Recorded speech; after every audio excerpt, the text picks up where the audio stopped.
What is going on, guys? Matt Downs with Daily Grind Fantasy Sports here to give you the edge for this Week 5 NFL slate on DraftKings. Cannot wait to break it down. If you guys are brand new to this channel, we provide both free and paid content for all daily fantasy sports across all sports. If you could please show your support by hitting that subscribe button, notification bell, and of course smashing that like button for all of our future NFL content.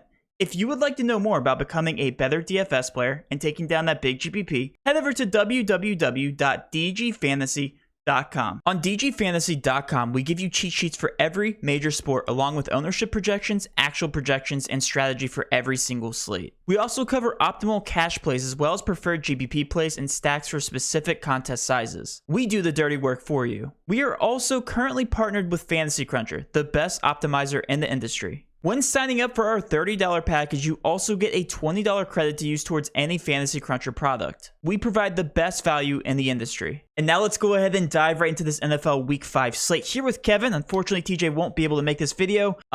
Let's go ahead and cover the quarterback situation first. We're going to go position by position, give you our favorite cash plays as well as GPP plays, and we're going to be doing that at every position. So if you guys thought back to our first look video, we gave basically a prediction on some of these ownerships, and Kevin, we absolutely nailed it here. We have Dak Prescott, the highest owned at $6,900 against the Giants, and then we have Daniel. Crushed it. Yeah, we did. Yeah. Then Daniel Jones was one of my favorite value plays, and sure enough, going against the Dallas defense. Don't know if I'm confident in the play, I would say, Kevin, but still at 6K, Daniel Jones has been lighting it up. And then one person who kind of flew under the radar here, Tom Brady, $7,400, just a safe pick. So let me hear your thoughts on Dak Prescott being the highest owned cash play. Do you agree with that? Yeah, I mean, it makes perfect sense to me. Daniel Jones with his legs, I guess, is why he's right there with him, and obviously a super favorable matchup. Let me check something on the Dallas D, Matt. I mean, I'm assuming that Sure. Dallas, I mean, just top of my head, I'm assuming they are allowing the most points to opposing quarterbacks. Now, I know wide receiver wise, they haven't, or star wide receivers that have been going against the Dallas defense haven't been doing too well for obvious reasons. But I think other than that, yeah, it'd be interesting to see the quarterback. Which the wide numbers. receivers haven't done well against Dallas defenses. Right. Yep. Or Dallas's defense, rather. Yeah. That's interesting. They've been doing pretty well overall, at least keeping the Dallas offenses defense, grounded. Really? Yeah. Because I find them terrible. Let me see here. They have been historically. So. Okay, so in terms of passing, they're allowing the second most passing yards in the NFL. And in terms of DraftKings, they're allowing the 31st, they're ranked 31st, so the second most points to quarterbacks. So yeah, they're dog shit. Yeah, I'm seeing 21st on my screen. I don't know if that's in terms of DraftKings. I'm on DraftKings. That's the only thing. I don't know if that's gonna conflict with that, but on DraftKings it has them ranked as the 31st OPRK, and then just in terms of yardage, they are allowing the second most, only behind the Tampa Bay Buccaneers. Oh, we know so Tampa Bay. I feel okay with Daniel Jones playing against them, So, especially for his upside with his legs. You know, he runs really well. Yeah, and it is at home there with Dallas. They're only predicting the Giants to put up 23 points against Dallas, which is still, I think, above the Giants' average when we normally look at their offense. But that being said, Dak Prescott versus Daniel Jones, who are you taking for cash? I'll probably go Dak just for the safety. You know what I mean? I just feel like his floor is a little higher. But again, it is like the Giants are a better defense than the Cowboys. That's just a fact. Yes, so I don't know. You know, and the upside of his legs. And we've actually seen, if we're talking about floor games, Matt, we have seen, I mean, let me find his floor game. Daniel Jones' floor game this year was 17 points. Yes. And he's had 2 games of 30.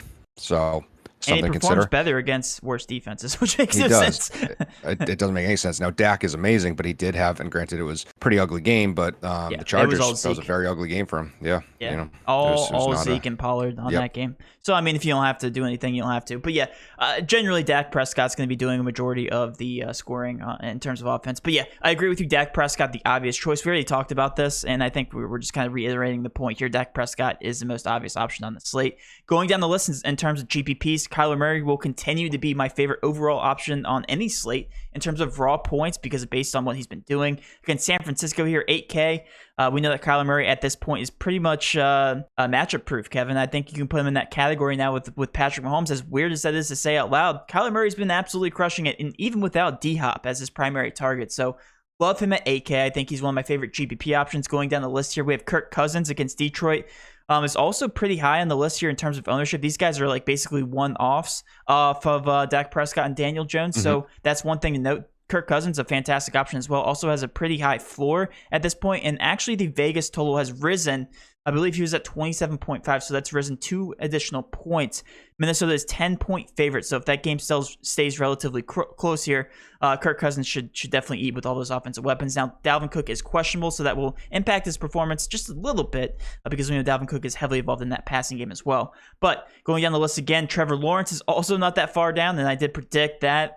Pretty obvious mismatch there. If this offense can't get it going against a Tennessee Titans defense, then I don't know if they'll ever be able to get it going there. $5,800, definitely a discount. Going all the way down the list, I mentioned Jared Goff just has been sneakily doing not that bad in terms of fantasy here against Minnesota. If this game does stay close, I do like him here, regardless of that 19.5 team total. Just an extreme discount at $5,300.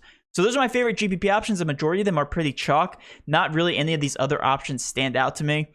Joe Burrow against Green Bay scares me. Even Aaron Rodgers against Cincinnati with that price tag at $7,100. Jalen Hurts is another guy I believe you mentioned, kind of down there. Love so who are some of your favorite GPP options? No, Matt, I'm going to say this, and I'm not just saying this to troll you or be offensive, but why the fuck would someone pay $5,800 for Trevor Lawrence? I really, from the bottom of my heart, I don't understand that. Well, this is the best matchup he's had, and $5,800 is actually good for somebody who's now apparently getting more involved in the read option. So that was a thing last game. Okay. And he actually did show up pretty well against the Cincinnati Bengals. It's just really the price tag match with the bad defense. I get the matchup. That makes sense to me. And I get that he had, you're right with the read option, he has had 14 rushing attempts over his past 2 games. Yeah. I totally get that.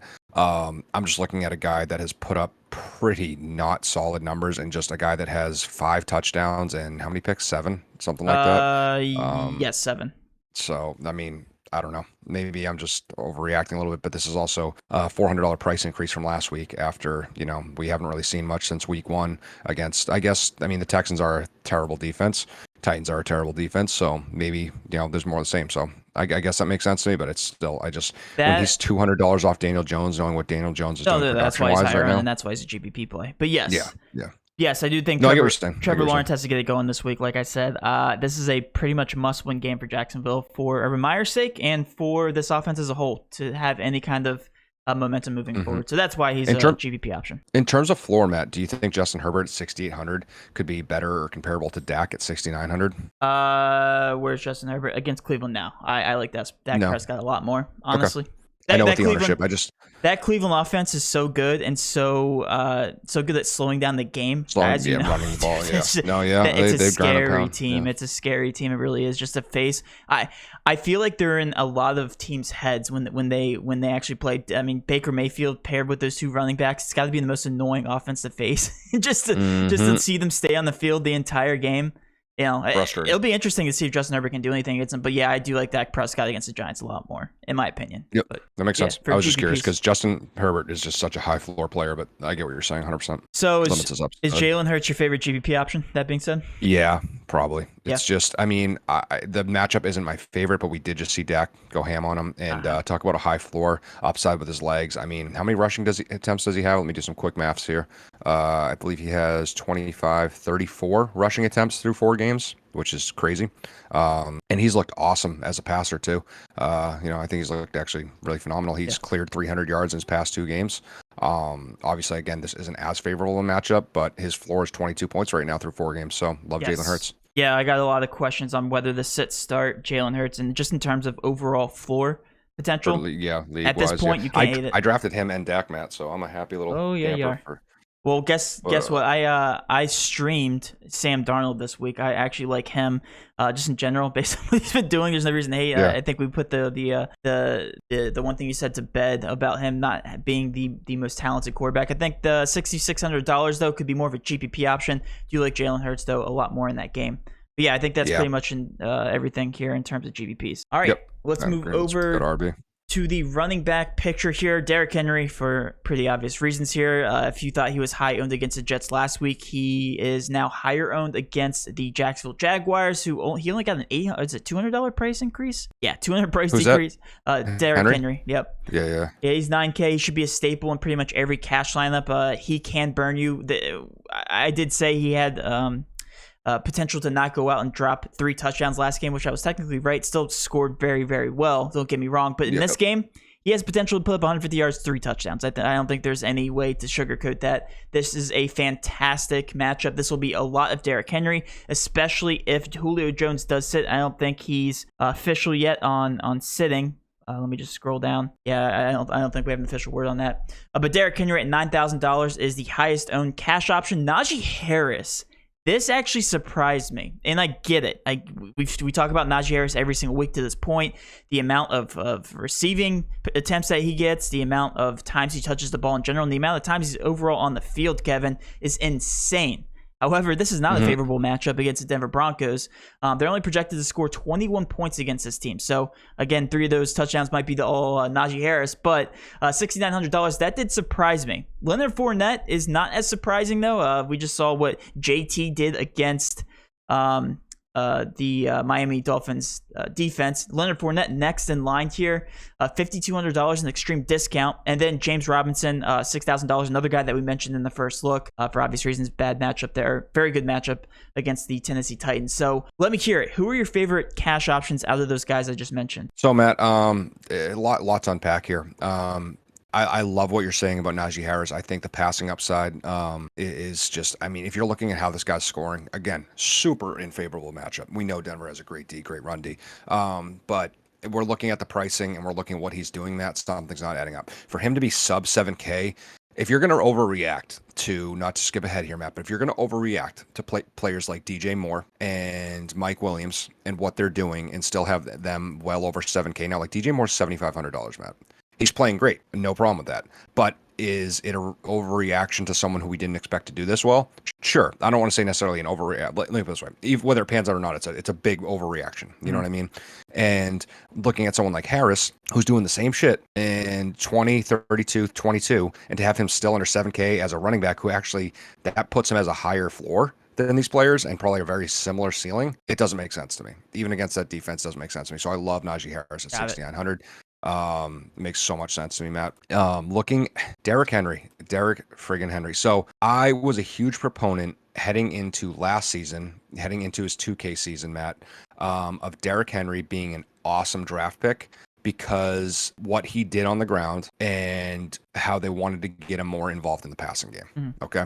That's what I was super big on. I was like, there, he can only do better than his previous year. He's going to have this awesome pass catching year, all this crap. He somehow did worse in 2020 as a receiver. Like he had less yards on like one more reception or something. I was like, unbelievable. So I was like, this year it was off of Derrick Henry a little bit from season long. Explains why they went out and grabbed Julio Jones, right? Yeah, exactly. I was like, I was like, he caught 19 balls last year, and I was like, you know what? He's not going to have another 2K rushing yard year because no one can. Yeah, if anyone can, it's Derrick Henry, but I don't think anyone can. And I was like, and he's clearly not getting more involved as a pass catcher. Well, I was a year behind, okay? Because now he has 14 catches, Matt, over 4 games, all right?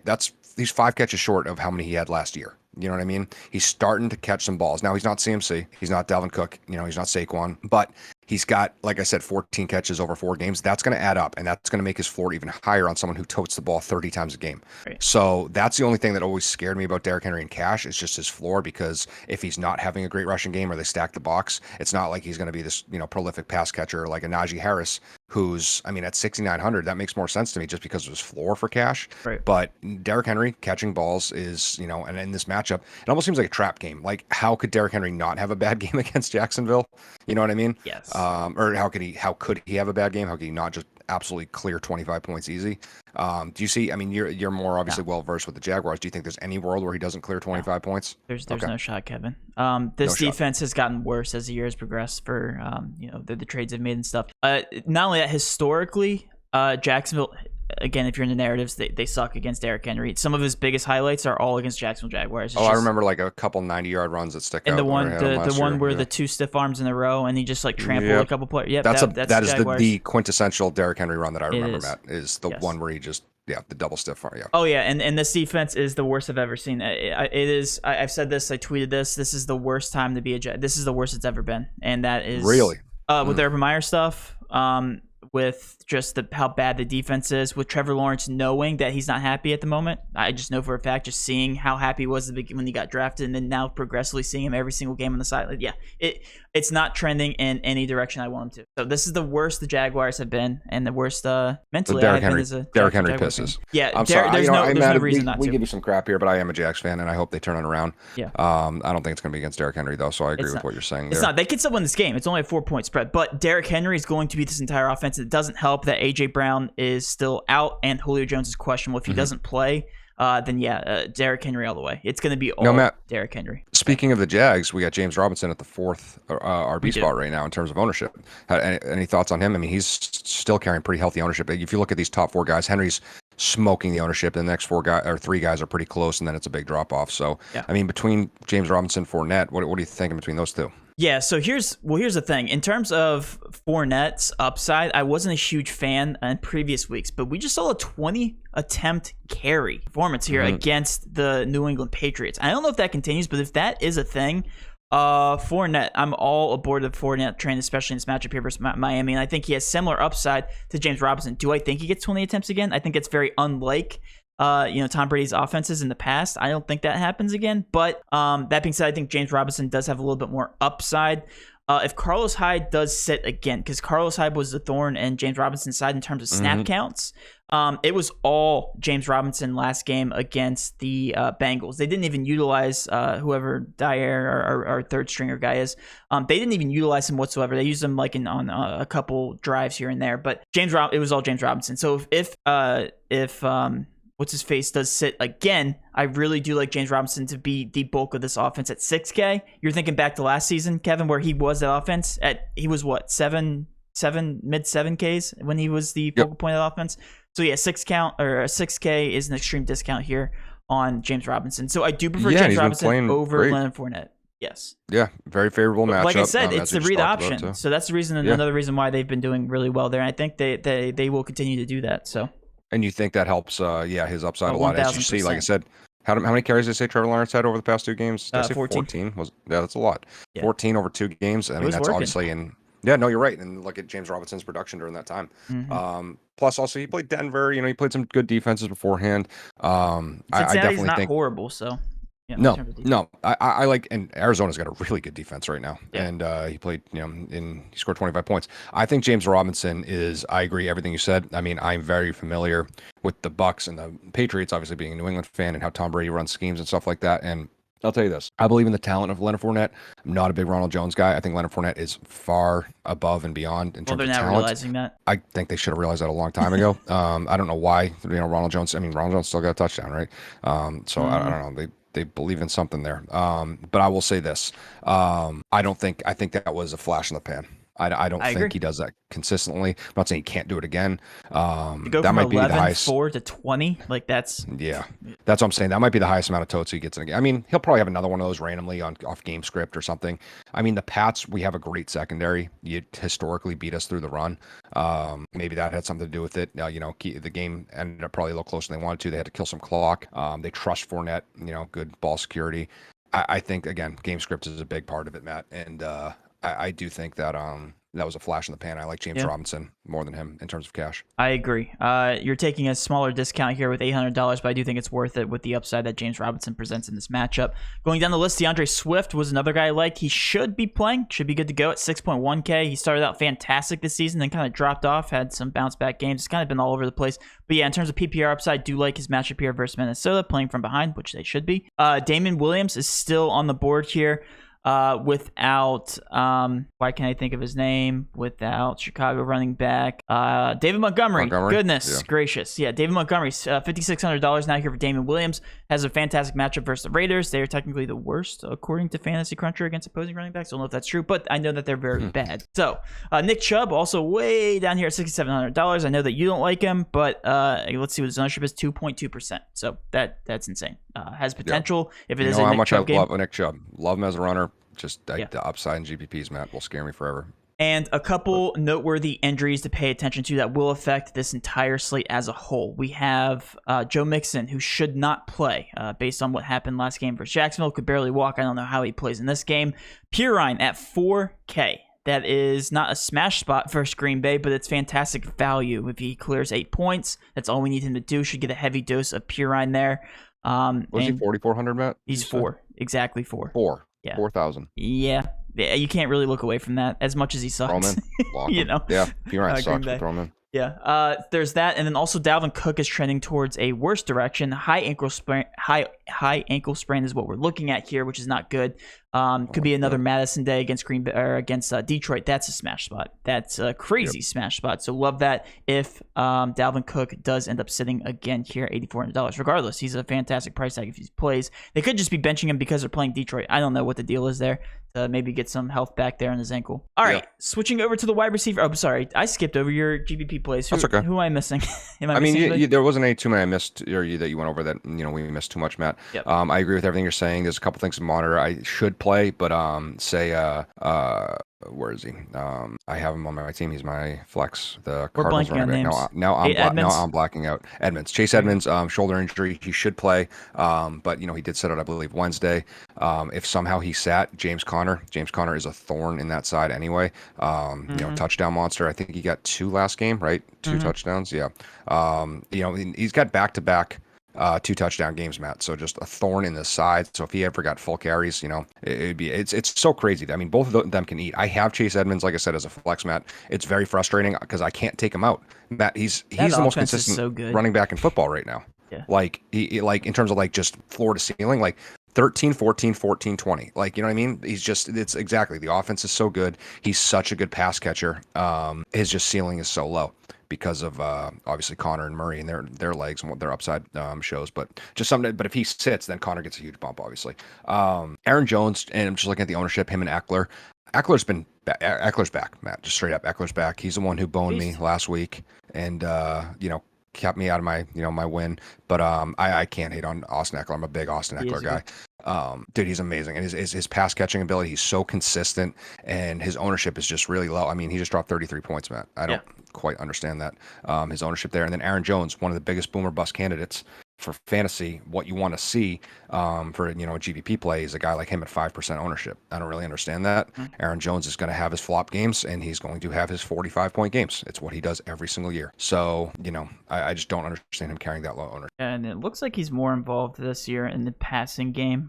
Just has gotten off to a better start anyway, Aaron Jones. So I don't know if that has to do with Jamal Williams being gone or whatever, but regardless, he's doing. Yeah, he's off to. He is questionable. I don't know if that has something to do with it with his ankle, but obviously, he's fine. If somehow he sat, obviously AJ Dillon at whatever he is, probably $4,000 or something, would be 4,500. He'd be. So imagine if we get enough injuries, Kevin, to kick Derrick Henry out of the chalk, then he would end up being a good leverage play. I was gonna say you start AJ Dillon, P Ryan, and fade Derrick Henry against Jacksonville.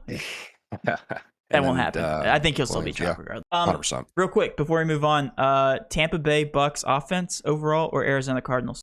I'm willing to call them that good. Ow, my brain. That was tough. Don't do that to me. I just thought of it. I was like, wait, who's the best offense? It'd be the Bucks. So, the Bucks Cardinals still well-rounded. I think in terms of just pace, I think Cardinals. Yeah.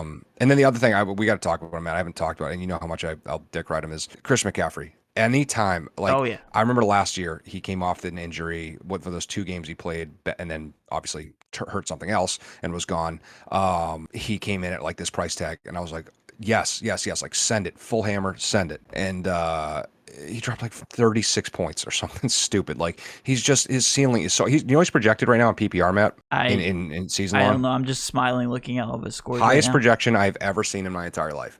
Really? He is projected 27.4 points. That's crazy. Projected 27. A good running back is projected 18, 17. You know what I mean? Dalvin Cook's projected 22, I think. And it's just that's great. And that's Dalvin Cook's a wagon. That's the craziest thing I've ever seen. 27. That's his floor. Okay. So at 8,700, if he plays with one leg, I'll take him. Straight up. So just take his projection in half. It's still good. 14. It's so ridiculous, dude. He's broken. Yes, and that offense looks fantastic. They just do. That team, man, that Carolina Panthers, I was wrong about completely. So I will take that L. Hey, I mean, you had more faith in Sam Darnold than I did, so congratulations. Hey, there you go. All right, moving over to the wide receiver picture. This one's definitely interesting. I feel like we have a lot more studs up here at the top than we normally do. Devontae Adams carrying a lot of ownership. We're not used to seeing him at the very top. $8,200. I feel like the public just doesn't know what to do with all these wide receivers right now. CeeDee Lamb up here, $6,200 has been boomer bust, and I mean the definition of boomer bust. I just think it's the way that that offense is run, Kevin. It's either Zeke. Balance. It's either a heavy dose of Amari Cooper, a heavy dose of Lamb, Dak Prescott running. Like, we just don't know what to expect. They're just so versatile at this point. CeeDee Lamb at $6,200 got a price decrease of $500 to $6,200, and then Amari Cooper right behind him, still cheaper than CeeDee Lamb. He looks like he's good to go, finally. Still perplexing. Still very perplexing. Not to interject, but the Lamb thing's very perplexing to me. And we understand that. We already talked about that game total as a whole here. 30 points, still very high against the Giants. We have DJ Moore at $7,500. He deserves it. That price tag is going to keep climbing as long as he gets those targets. And Sterling Shepard should be out again. He's technically up here. I don't really get that one. So let me hear it. Devontae Adams at 82. CeeDee Lamb, I guess we can include both those Cowboys in the same breath there at 62, 61. And then DJ Moore. Do you agree with that ownership? Yeah, what a weird wide receiver picture, Matt. Very weird. Probably the weirdest one we've seen all year, if not ever. This one blows my mind. I mean, if you look at these top 5 names, it's just like Devontae Adams is never usually the top guy in ownership. Obviously, he's the best receiver in football, but that doesn't mean you're going to carry the most ownership. 8,200, maybe people are just seeing value there against Cincy. I don't know. I mean, we've seen Devontae Adams high as 8,500, but that's still pretty high. It's safe, but again, like Devontae Adams has had two pretty, like a 12 and a 10 for Devontae Adams. Half of his games this year, 2 out of his 4 have been duds. Like 12 for Devontae Adams is terrible. If you get 12 for Devontae Adams, you're like, that's terrible. You know what I mean? Like, that's not good. If that was, Valdez Scantling, you're like tickled pink. You're like, that's the best day he's ever had in his life. For Devontae Adams, that's a very, very bad game. Just knowing what he can do. And I think that's, especially on 11 targets. I mean, it's a good amount of targets to drop 12 points. I'm surprised he's carrying that much ownership. I love Devontae Adams every week, so I won't say anything bad. Lamb, I don't really get Lamb being that high. I mean, that's not that big of a price drop. We've seen him that low early, like before this year. We've seen it 64. We saw him at 5,700 the first week. The targets weren't there. Again, like it's a well-balanced offense. They can run. And I don't think the Giants. I think the Giants are a sleepy defense, Matt. Like people sleep on them. Like they're not that bad. Right. And I will say this too. Like in the same breath, like as much as I usually like Cooper as more of a consistent PPR guy, just especially off how many catches he had last year, Matt, he had more catches in his first game than he has the rest of the season. That is great. He had 13 catches his first game. He has 9 catches over the past 3 games. He hasn't done shit, and he only missed like a couple plays, I think, with his injury. So, like, not much. It's just, I am shocked at, like, kind of like the dynamic of this team. I mean, granted, they are running it a ton more. They're looking like the Cowboys of, like, 3-4 years ago. Kind of weird. Schultz is getting some action. I guess, like I said, Zeke. Yeah. Who was the other one? Was it, I'm trying to remember who else someone else got a touchdown. But I don't know, Matt. Those Cowboys receivers are so perplexing to me right now. I'm kind of stumped. It's almost like I need more of a sample size because of how they've been through 4 weeks. Hit or miss. Hit or miss. I'm willing to go out on the limb here and say that this Dallas offense is probably the best offense that we've seen from them in a long time, and I'm actually pretty confident that they finish with a positive record because we're so used to them going 8-8 and barely making the playoffs. I honestly like this Dallas Cowboys team. They can make a run here this year. I'm not willing to call them Super Bowl contenders, but I really do like the Dallas Cowboys this year, and I always laugh at people whenever they say that they're easily gonna make the playoffs in that division and stuff, but they do look like the best team in this division. First time I'll say they that. look like a good team out of that division, which we haven't seen in a long time. Right. You know what I mean? Like an actual good team. Like they can hang. Like, it's always I a like question mark with them. Always is. But yeah, I'm a believer. But Matt, does that translate to good fantasy? Because I mean, last year I feel like it was very healthy fantasy. Like even like until Dak got hurt through 5 weeks, Zeke booming, Dak booming, Amari booming, Lamb booming, and even Gallup booming. Right. Like that's like it makes for very good fantasy weeks from certain players. But it's not consistent numbers. But yeah, I agree with everything you just said. I guess we can just kind of transition here to some of these GPP plays, which I think should be cash plays. Kevin, like Keenan Allen's so cheap. Why is he still so cheap? Stupid. He's not up here. Matt, we're talking like a year. Like this is like Travis Kelce. Like, and finally that caught up with us. We'll get to that. But like, it's been a year of us being like, take Keenan Allen at 7K, take Keenan Allen at 7K, take Keenan Allen at 7K, and now he's 6,500. Like, I don't care about the pace. He's gonna get his targets, right? So, man, how many targets does he have in 4? Like, don't look. It probably says it there. I Do already you know how many looked, so targets I'll be cheating. Okay. It's about 40, right? Over 40? 44 targets. 44 targets. That has to be the highest. That's No, probably it's ballsy. not. There's I think someone else. DJ Moore is actually killing in terms of I was targets, just too. gonna say it's probably DJ Moore or something. Let's see. It is. Targets. I think he has the exact Target same. leaders. 12, 12, 11, 8. Is that what you saw? Let's see. Scrolling to Allen. Yeah, I think they have the same. They have the same. So they have actually one less, I believe. DJ Moore, it says 43. This is at least on Fantasy Pros. DJ Moore, 43. My sleeper Matt that I said you trade for in every league right now, Deebo Samuel, 43. Makes sense. You know what I mean? Dude, I'm trading everything for him. I'm trading like Antonio Gibson for him and shit. Like I want Right. Deebo Samuel. Yeah. Keenan Allen, 44, and then Devontae Adams, 45. Cup, 46. Forgot about Cup. Duh. But yeah, pretty close. Yeah. Pretty close. Well, is that taking into account last night, or is that not? It can't be. Not last night. I was about to say. Not last night. Super Cups, yeah. He's been putting Oh, up by the way, numbers. playing against Robert Woods in 2 leagues, so great time for him to Nice! pop. Great I time had, for him to actually play some fucking football. Good job, Robert Woods. Proud of you. I told you my scenario where I'm like barely losing each week, and like I played the worst team in our league last week and barely lost, and then this week I'm playing the second worst team, and my guys are going off. Or I don't need it. Like I don't need you guys to go off. And DK Metcalf puts up 24.8 points. Like, okay, why can't you do that versus the good teams? Yeah, seriously, it's unbelievable. It is what it is. So frustrating. It happens only to me. All right, Keenan Allen though, I think he should be cash viable. $6,500 if he's going to continue to carry that low of ownership. Slate breaker at $6,500. Chenault will get targets going forward without DJ Chark. $4,800, still showing very low ownership. Best matchup you'll have against Tennessee Titans. $4,800, Kevin. That's an extreme discount if you're looking for more value. If these running backs do decide to play, like Joe Mixon, love him. Adam Thielen, just a good matchup against the Detroit Lions there at $6,600. We have Marvin Jones at $5,700. Still a discount on these Jacksonville Jaguar wide receivers. And then those are my favorite GPP options. I don't know if I missed anybody. Do you want to talk about some GPP plays? I mean, when we're talking ownership and what they can do. Again, it's like Justin Jefferson just keeps doing better and keep getting lower ownership. So I don't really understand. Yeah. Justin Jefferson, amazing, and then Scary Terry Matt. He's absolutely Yes, he is popping. very scary. He looks so It's good. spooky season. It's spooky season, and he looks unreal right now. Mm-hmm. I mean, his target share is crazy. He's had 2 13-plus target games. Both those games he cleared 100 yards. Both those games he had touchdowns. He's scary. I do want to talk about, no, I don't, because Atlanta's not in the slate. We already talked about that. Yeah, by the way, if you're playing a different slate, Ridley decided not to travel for personal reasons. Don't know what's up there. And then Russell Gage is out. So I wanted them to be on the slate. Yeah, so what if Ridley, because that's like a personal issue, Matt, like what if that becomes a thing? Like, like a Kyrie Irving in the NBA type thing. Yeah. Yeah, like, and just like now there's a thing and like he doesn't play. Honestly, bring this up. Yep, keep going. I do think I know what it is. It could be a COVID related thing, traveling overseas.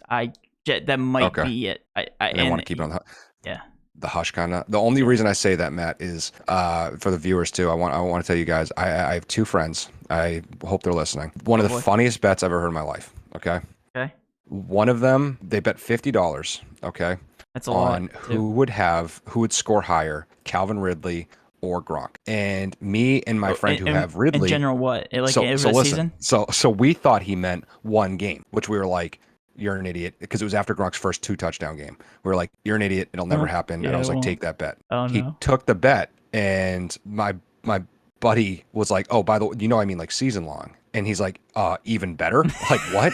Like, because and the irony is Gronk actually outscored Ridley that next game. Yeah. Somehow. It's still And we're like, so you're going to take the most injury-prone tight end who's 106 years old, and I love Gronk, but against Calvin Ridley, who's a top 10 receiver. Like, the worst thing ever. Now, what if, but there's no stipulations. What if Gronk comes back from injury and Ridley never plays the rest of the year because of some weird personal thing? I would die laughing. That's the only reason I bring it up. That would be the funniest thing, and he ends up winning the bet. I don't think it's a long-term thing. I honestly, if I had a gun up to my head, I think it's something COVID-related, and traveling overseas could be against, what he's scared about COVID. I don't know. It's a thing. Traveling overseas is a huge thing. And they do play in London, so I think he plays next game. But switching over to the tight. Oh, I'm sorry. Do you want to talk about any more? No, I'm good. I'm good. I just thought that was funny. Tight end picture here. George Kittle didn't practice. Didn't expect that, and I'm sad because I have him in season long. So I don't know what the deal is there, but he is $5,600. He was chalk. It could be precautionary. I don't know what the reason is there. Like him at 10.8% for all the targets he's been getting. Still has yet to break out. Still had a good decent amount of targets 2 games ago. But next on the list here, Darren Waller, target monster himself. I think you pay up if you can for him against Chicago. I know it's not the best matchup, but Darren Waller's a beast. Evan Ingram, $3,200 was chalk last week and actually didn't do too bad. I think it was like 8 targets. 6 targets, sorry, 5 receptions. So he definitely lived up to the chalk there against Dallas. A good matchup for him in a game they should be playing from behind.